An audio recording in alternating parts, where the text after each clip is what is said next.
All right, so this is my anchor chart. If you want to pause my video and kind of make yours match mine, that's great. You can go ahead and do that, or you can just kind of follow along and see if you can keep up, okay?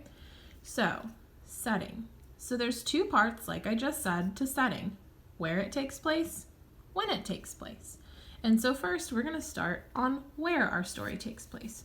So I'm going to say that my story, I want it to take place in Kansas because Kansas is where I grew up. It's a place that I know. And so even though this is going to be a fictional story, I want to write about something that I know. Okay, so I'm going to say it happens in Kansas. But Kansas is a big place, so I need a little bit more detail than just writing the word Kansas. Okay, so I'm going to say it happens in a small town.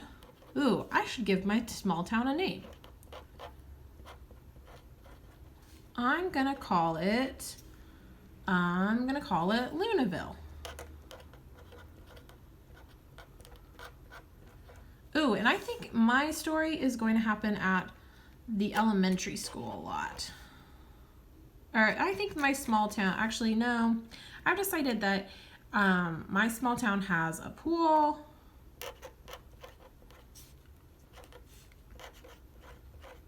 and a library,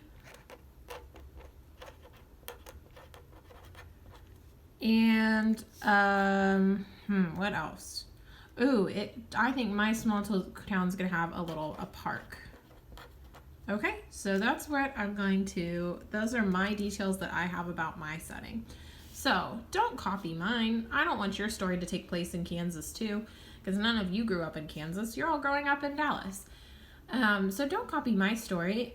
Figure out what you want to write about, okay? It doesn't need to be the same thing that I'm writing about. You could write about Dallas, or you could write about somewhere completely different, okay? You could write about Japan or space. If you want your story to take place in space, that's great. The fictional narratives, that's how it's supposed to be. You get to be as creative and imaginative as you want to be.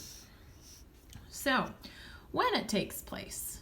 So, I think that mine is going to take place right now in present day. So, I'm going to say present day. But I'm going to say 2019 because I don't want my characters to have to deal with the coronavirus like we're having to right now. So I'm going to write before the virus. Okay? So I think that my characters are going to get to have lots of fun, like running around the town and doing all kinds of cool stuff that right now we can't exactly do.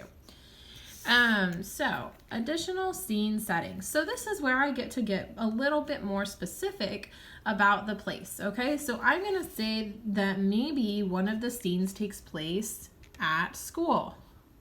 So I should name the elementary school. I'm going to name it Luna Elementary.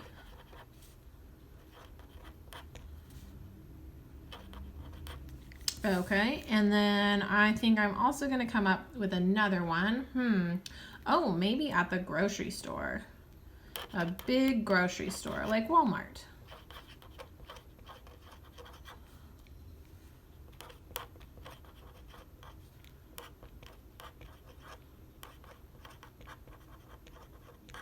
Okay, so that's another detail. And then my last one, I'm going to definitely say that library.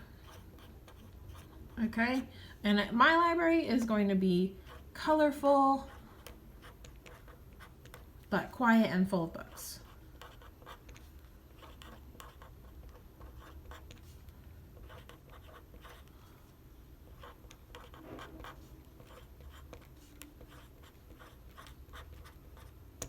All right, so there you guys have it. That's all that we're really doing today is we're coming up with a setting, okay? And so the first part of setting is where it takes place.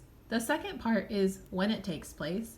If you think it's easier to decide when it takes place, especially if you want to do yours in the past or the future, then you can do that part first and then do where it takes place. You don't have to do these in order, you just do have to do both of them, okay? And then from there, I decided on some additional extra scenes These scenes still have to do with my setting. I'm not coming up with new things. All of these happen in the town of Lunaville, right?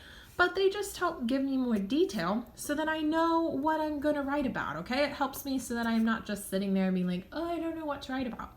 All right, this is part of our big brainstorming process that helps us be better writers, okay? So I am so excited about this, and I think you guys are going to come up with some great stuff.